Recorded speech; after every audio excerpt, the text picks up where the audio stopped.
Our Father, who art in heaven, hallowed be thy name. Thy kingdom come, thy will be done, here as it is in heaven. Give us this day our daily bread. Forgive us, Lord, for all our debts. Hallowed, hallowed, hallowed be thy name.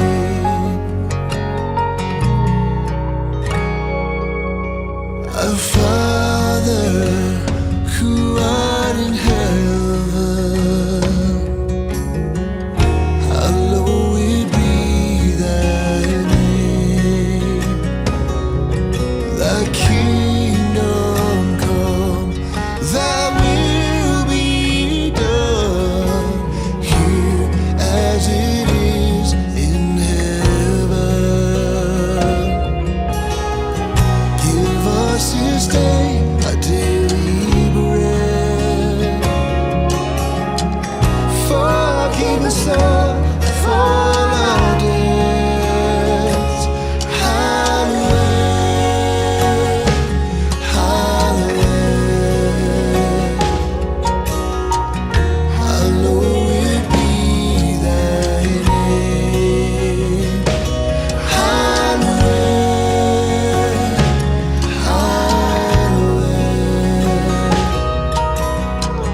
hallowed be thy name. For the kingdom and the power and the glory are yours forever. For the kingdom and the power and the glory are yours forever. For the kingdom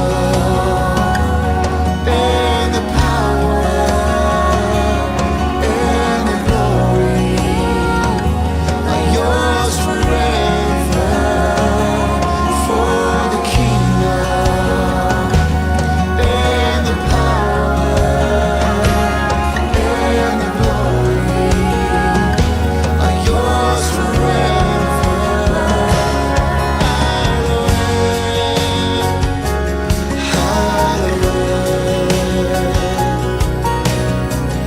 Hallowed be thy name. Hallowed,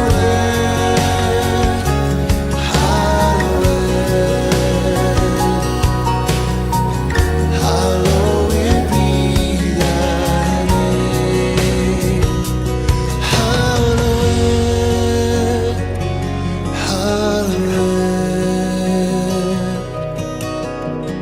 hallowed be thy name. Hallowed,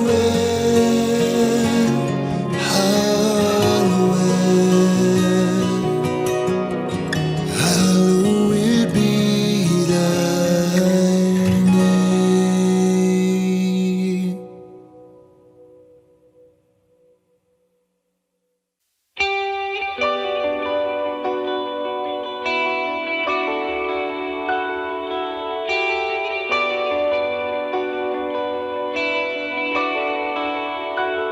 You are my fortress, my strong tower, the sanctuary in my darkest hour. You hold all that I hold dear. My hope is in your love, so I will not fear. Whatever else may come, you're with me. You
Your plans, they don't look like mine. You have the perfect design. I just can't see it this time. 'Cause I've been waiting for you, hoping that you'll see me through, longing to see what you'll do. So teach me to wait, to sit at your feet, trusting you have good plans for me, and I will wait well, I'll rest in your love, 'cause in every moment you are enough. I will wait well.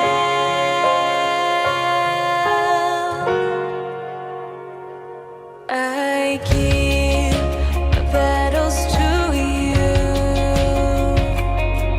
defender, faithful and true.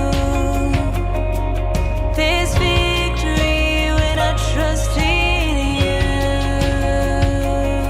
'cause I've been waiting for you, hoping that you'll see me through, longing to see what you'll do.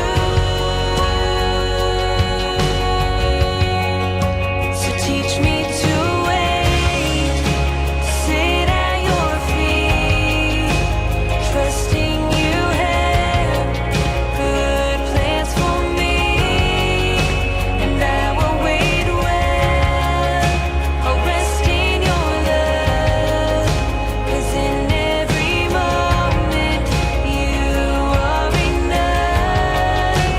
I will wait well, I will wait well,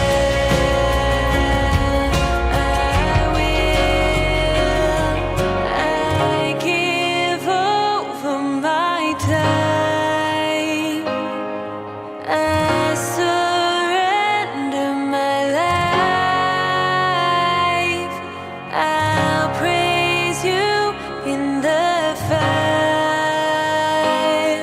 Give me your heart, give me your heart. I give over my time, I surrender my life. I'll praise you in the fire.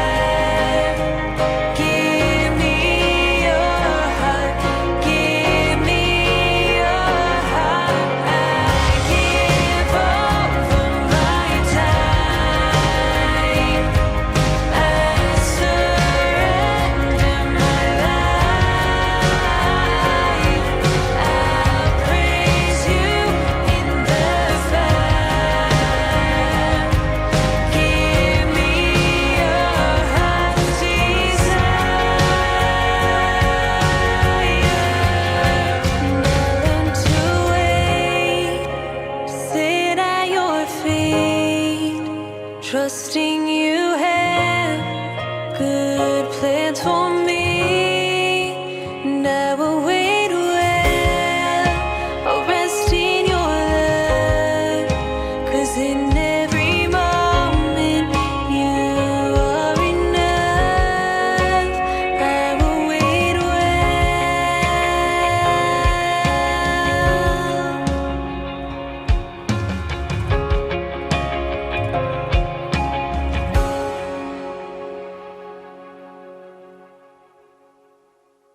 Happy New Year, everybody. My name is Scotty. I'm one of the pastors here at Journey. I am so glad that you joined us for church online today. Before we launch into the message to kick off 2022, I want to share a couple things with you guys.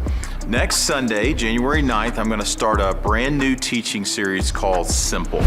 We're all a bit overwhelmed right now, and I want to bring a series of messages simplifying our lives around the most important things. The bottom line for these sermons is that there's a power in living a prioritized life. So if you're hoping to focus on fewer, more significant things in 2022, don't miss the next couple of weeks at Journey. Also, every year at Journey, we begin the year with 21 days of intentionally seeking God through prayer and fasting. It starts tomorrow, January the 3rd, and it's really about three things. It's about declaring our dependence on God, praying prayers like, I want to grow, God. I want to know you better. I want to go deeper. I need your provision in my life. Second thing, it's about asking God for direction. Praying prayers like, I need wisdom, Lord. I need to know what to do about this, or where I should go here and handle this. Third thing is about changing your world. It's about praying for your family. It's about praying for our church and our community, our nation. And how can I help, Lord? How can I get involved? So there's 3 action steps for 21 days of prayer and fasting. I want to encourage you to sign up for our daily emails or text through our 21-day devotional. You can go to journeycolorado.com and sign up for that. Number 2, I want you to set aside 10 minutes a day to pray for some very specific things. And this is new this year. Once a week, I want you to walk around your neighborhood, and I want you to pray for your neighbors and pray that God would open their hearts and open your hearts to them, and pray that God would move in our community. During the season of 21 days, we also encourage fasting as this big spiritual next step that can bring clarity and God's revelation into your life. Fasting is setting aside something so you can be more focused on God.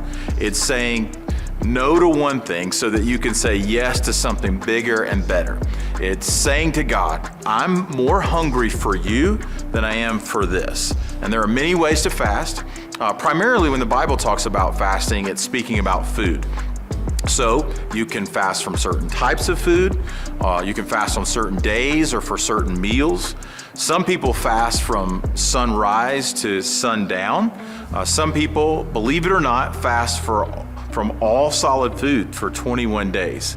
You can also fast from certain type of activities, social media or TV or Netflix, anything that takes up some time, and instead you focus that time in on seeking God. But it's not just about what you're fasting from, it's about what you're fasting for. It's about calling out to God for clarity and to return to the Lord, or for God to work in a particular situation, or for a breakthrough, or for a relationship.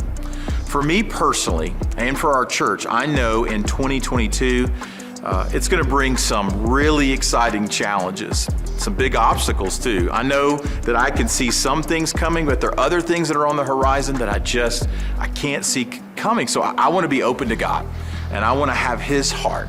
So I'm inviting you to jump in starting tomorrow, January 3rd, for 21 days of prayer and fasting. Let's see God together, and let's see where He'll lead us. Today, for our message, I can't wait for you to hear it. Today's message is from Jamie Heiner. Jamie's background is in athletics. He played college and pro football, and then he became a strength and performance coach, and ultimately an athletic director, overseeing championship high school teams in all sports. And that's where I got to know Jamie. I invited him to come on our team as we became friends because he's a pastor. He's been here serving for a couple of years, and now he leads all of our ministries and all of our staff. He's an unbelievable leader, but more than that, he's a great man. He loves God, he loves his family, he loves helping people grow. So grab a notebook and get ready to grow.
everybody, and welcome to Journey Church.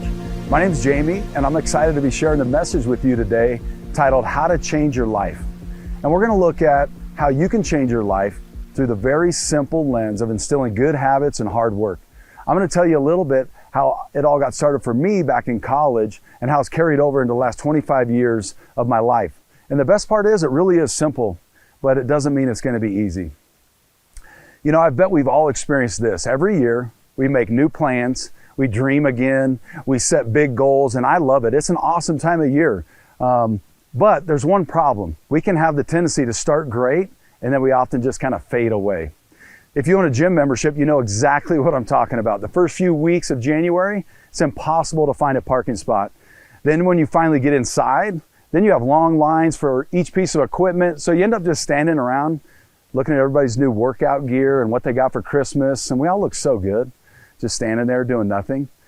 But then, after a few weeks, you can pretty much park anywhere you want. People have started to drop off. When you get inside, every piece of equipment's available, and you don't even care what you're wearing to the gym. You just grab the first pair of shorts and t-shirt that you can find, and because you don't care. Who cares? You're there to get work done. That is, of course, if you made it to the gym. Now, why does this happen? Why do we give up? Well, I believe one of the biggest reasons is that we put all these goals out there, but we don't see immediate results, and we start to grow weary, and we eventually give up. Goals are really good, but they're only a little starting point for us. They give us vision to where we're going, but we need to have that target to help us, but we need to put our plan out there. We need to put some steps into place, taking one positive step at a time. So it takes good habits, and it takes hard work. You know, I remember the very first time I set a goal, and I actually wrote it down. This was my freshman year in college, and I was at Northern Colorado, and I was also part of the football team. My goal, like probably pretty much every other young football player, was to play in the NFL. I wrote it down and I hung it up where I could see it every day, and also others could see it too. You know, as I went through though, I quickly realized that there's a lot more than just having this goal. There's a lot more I needed before I could ever even think about playing in the NFL. You know, in fact, there was even some people that began to doubt me and laugh at me, and because of that, I started to doubt myself too. You know, the statistics aren't real great in my favor as I look back, for me to be able to play at that next level. But you know what? I had some really awesome teammates who some actually had the same goal, and they always gave me strength. So I really appreciated them. So I began to break things down actually into smaller goals. I realized that I needed to achieve the big goal, I needed to achieve some things along the way. I basically reverse engineered my goal. I saw that, hey, to get a chance in the NFL and be recognized by scouts, I had to first become recognized by my competition, which meant I probably need to be an All-American player. And to be an All-American, I had to first become All-Conference. And of course, to be All-Conference, I'd actually need to be a starter on my own team. And so to do that, I had to have great practices, I had to study a lot of game film, and I had to get stronger in the weight room. So I began to even break it down further from there. To have a great practice or workout, I really needed to be well rested. And to be well rested meant I needed to get to bed at a decent time. So let's say that decent time is 10 p.m. How many of you know that to gain something of value, you will have to let go of something else you currently value? It's going to cost you something. Getting a good night rest will cost you a night's out with friends or a late night on Netflix. And I know that way too many times, including myself, I thought that I could do it all. You know, I thought I could do both. And I just can't sustain it. There's a price to pay, and that's cool. You just have to figure out what is more valuable to you. You have to look out there into the future and decide, I'm not going to have tunnel vision, but I'm going to focus on the long term, not the immediate. So maybe the immediate for you is staying up late, or maybe it's going on that fun but expensive little trip that you had planned, or maybe it's buying that new car. You know, the summer before my freshman year going into college, I had worked the hardest physical job I'd ever had. You know, I was delivering thousands of heavy bundles of roofing shingles every day, putting in 75 to 80 hours a week. And I remember saving up a ton of money. For me, it was the most money I'd ever seen, $3,000. I remember I'd drive home after work, and I'd see this beautiful blue convertible 67 Chevy Camaro. It was for sale, and guess how much it was? It was $3,000. I had enough cash right in my pocket to go buy it right then and there. I even pulled over and looked at it on more than one occasion, and I was so tempted. I'll tell you guys, it was the sweetest car I'd ever seen. But I knew me and my family, we didn't have any money. And I was saving up every dollar I could to help pay for college and the things I needed as I went into college. And I knew that I had bigger and more important plans ahead. I was building good habits and I was working hard. So after my freshman season, I was awarded Scout Team Player of the Year. For those of you who don't know, Scout Team players, they don't play in the game. All they do is they help the starters and the backups prepare for the game. You're the other team, you're the opponent, and so they don't play, but at the end of the year, that was a big step for me. And the next year, I kept it up, and I became a starter. The year after that, I earned all conference, and by my senior year, I had actually been named first team All-American. I was getting noticed by NFL scouts, and after performing really well on our pro day, I signed with the Tennessee Titans. It was a dream come true. I'm telling you, everything that I had hoped for. And so as I look back at achieving that big college goal, which was actually a 5-year-long goal, by the way, it really boils down to this. For me to play in the NFL, I needed to go to bed at 10 o'clock. Now, of course, I didn't always go to bed at 10 o'clock in college, right? But I certainly got a great night of rest the majority of the time because my goal, my dream, was playing at the highest level possible, playing in the NFL. Unfortunately, it was a short-lived dream, but it was a goal that I achieved, and through that process, I developed some lifelong habits. So I share all of this in humility and thankfulness to my coaches and the many incredible teammates that I had at the time that I was playing alongside. You know, they're some of my best friends to this day. But without taking one step at a time, I would not have ever accomplished any of that. You know, I recently read a book titled Atomic Habits by James Clear. And in this book, he kind of talks about, you know, how the changes we make at the smallest level, the atomic level, have the biggest impact over time. Habits compound and they build up, and making small improvements on a daily basis lead to significant difference in the long run. And one of my favorite quotes from this book, he says this, he says, "You do not rise to the level of your goals. You actually fall to the level of your systems." And as I reflect back, I was intuitively developing systems to help me succeed. And guess what? You all have these systems too. I promise you. Each of us has these. And they're perfectly designed to actually give you the results you're currently getting. Let me say that again. We all have systems, and they're perfectly designed to give us the results that we're currently getting. So if you want to achieve something new, change your system. A recent study from Stanford actually found that 40% of everything we do each day, the actions we take, they're a result of the other habits that we already have.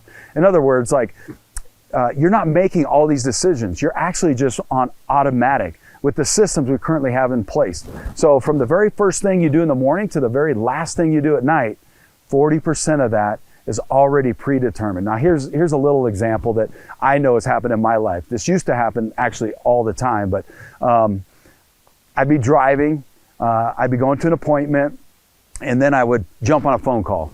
And I would just get totally enveloped in this phone call, and I'd forget where I was at and lose track, and I would just go on autopilot. I only have 2 autopilot places that I go depending on which direction I'm driving. It's either I'm going home or I'm going to work. And so when I go on autopilot, that doesn't help me because I'm meeting a friend at the coffee shop. But my systems kick in when I go on autopilot. It's just automatic. So now I use Google Maps every time I get in the car. That's become a good habit for me. Even when I know where I'm going, it helps keep me on track. And although my wife makes fun of me for it, I still do it because it's one of my new systems. And so good or bad, we already have these systems in place, right? We have these habits. Now we just need to reshape, redesign our habits to help us achieve the goals that we have. In the book, The Power of Habit, Charles Duhigg actually calls these keystone habits. These are the specific routines and habits that lead us into a cascade of other things that help us or deliver us to where we're going. So for example, in my scenario, in my case, my keystone habit was actually going to bed at a decent time so that I could wake up fully rested. And when I was fully rested, then I had more energy and focus. And because I had more energy and focus, I was able to have better practices. And when I had better practices, I got noticed by my coaches. And then when I got noticed by my coaches, they trusted me to be in the lineup. And you can see how this was the beginning of me achieving my goal, this one keystone habit. And then by repeating these day after day and month after month and year after year, the compound effect in my life was incredible. So if I didn't get a good night's sleep, I'd be running on fumes, and I'd have less energy, and I would just have poor focus. I'd have poor performance. But if I kept this up in this direction, I would get way different results than I wanted, not the results that I was really shooting for. So I want to pause for a second, actually, and good habits and hard work, they're essential. Unfortunately, we all know this isn't everything, right? There's a lot of things that are out of our control, factors we can't determine. And if we could do everything right, we could still be in a situation where things don't always go as planned. And the bigger question for me is, where does God fit in all of this? For me, God changed my life. He changed everything, and it was about halfway through my college career, right in the middle of chasing my dreams.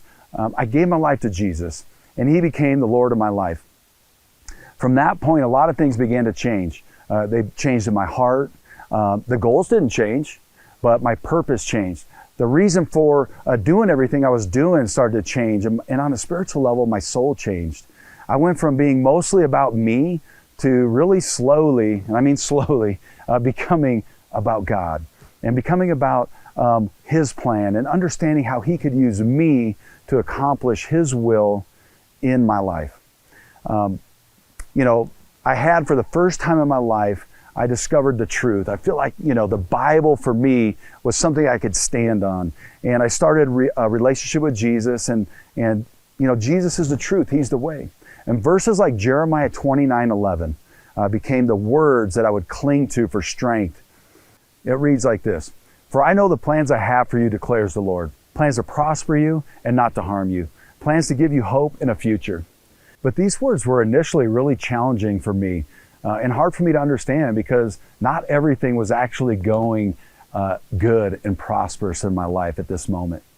I've given you the big picture up to this point, but right in the middle of my college career, I had some serious setbacks, a couple of major knee injuries that derailed my goals, that in a big way, where I was just majorly depressed, and I was going down a dark path because of these injuries. I began surrounding myself, though, with really good people. These people shared the message of Jesus with me, and I was drawn to the truth. The words in Jeremiah were reassuring to me because they told me that God is thinking about me specifically. He has a plan for me, and that ultimately His plan was for good, and I will prosper in the midst of this challenge. God was still for me, even though I was going through these tough times. So when we look at the historical context, we gain a little bit better meaning of this verse. It can be easy to read into a single verse and just kind of derive the meaning that we want out of it. But when we look at Jeremiah, we see that he shared this message with the Jews, and they were actually in that moment living under the control of their enemies, and they were forced to leave their homeland for a foreign country.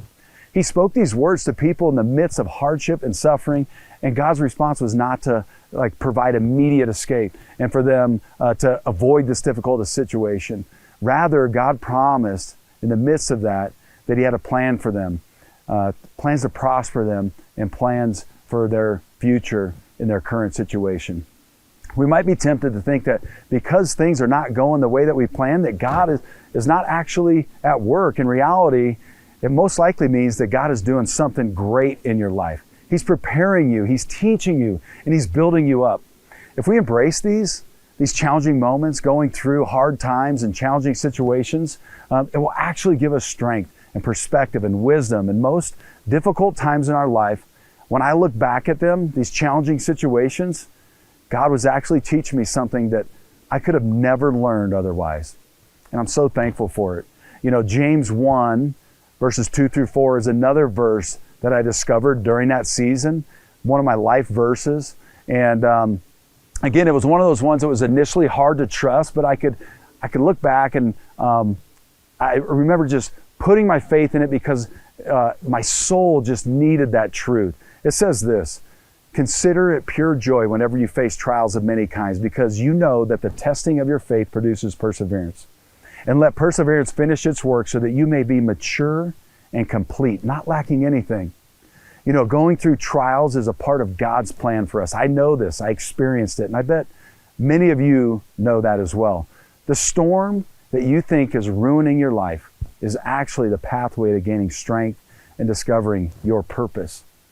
You know, several years ago, when I was working in strength and conditioning, we coined this phrase, and it was, you got to learn to love the burn.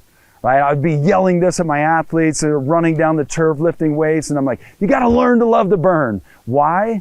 Because the burn is what makes us stronger. Getting in shape is a lot like our faith journey.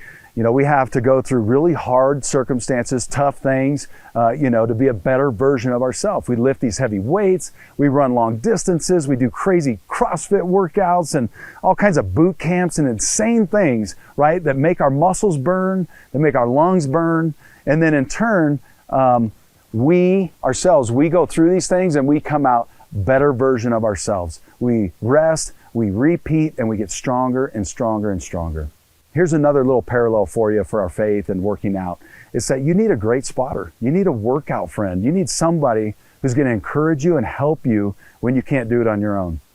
A good spotter is like a good friend, and they'll hold you accountable, and they'll also be there when you need help, when you're going through hard times. They'll give you a hand when you need it to help keep you moving forward. So there's no magic supplement, I promise you that. There's no pill for progress, right? If there was, there wouldn't be any health clubs, there wouldn't be any personal trainers, there would only be really long lines at the supplement store. Many of you are probably saying right now, hey, I want to change my life. I'm ready. First and foremost, let's start with knowing God and reading His Word. We have several pastors on our staff that would love to help you anytime if you'd like. What has also helped play a huge role in my life is what you've been hearing about. It's good habits and hard work. These lead to transformation. So now you just have to ask yourself, what's the one thing that I could do that will have the greatest impact? What's the keystone habit that I'm going to put into place that will help jumpstart my year and help me be a blessing to those around me too? Now, come on, everybody. I want you to really think about this. You know, it's possible that, the thing that scares you the most, maybe it's a thing that you don't want to do. That might be the very thing that you need to do, the very next step you need to take. It might be that you've been putting it off and you know it inside, and you're just trying to justify it thinking you can do it all. Whatever you do, just don't wait. Start now, take the very next step, and then the next step, and then the next step. It's just one small step at a time, one keystone habit that you put into place. This is what's going to change your life and help you live a life of purpose. And if you're not sure, I got a real good practical next step for you. All of us can take this step, and let's just get up and let's go to church. Let's surround ourselves with the right people and listen to what God is saying. And I just want to recognize, though, real quick, that I know that this can seem overwhelming. I know it sounds easy, just take one step, but it can be overwhelming. I've been there, and you look around and you see all these steps that you might need to take. It looks a mile high, to go and take one step, and you're looking at the very end. But let's just keep it in perspective. Let's not get intimidated. All right? Let's just take it one step at a time. Focus on that next step, on that little keystone habit that's going to trigger all these other things. And who knows, you may even learn to love the burn, right? So if that's you and you're feeling overwhelmed, I've got a great news, because next week we're starting a new series here at the building and online called Simple.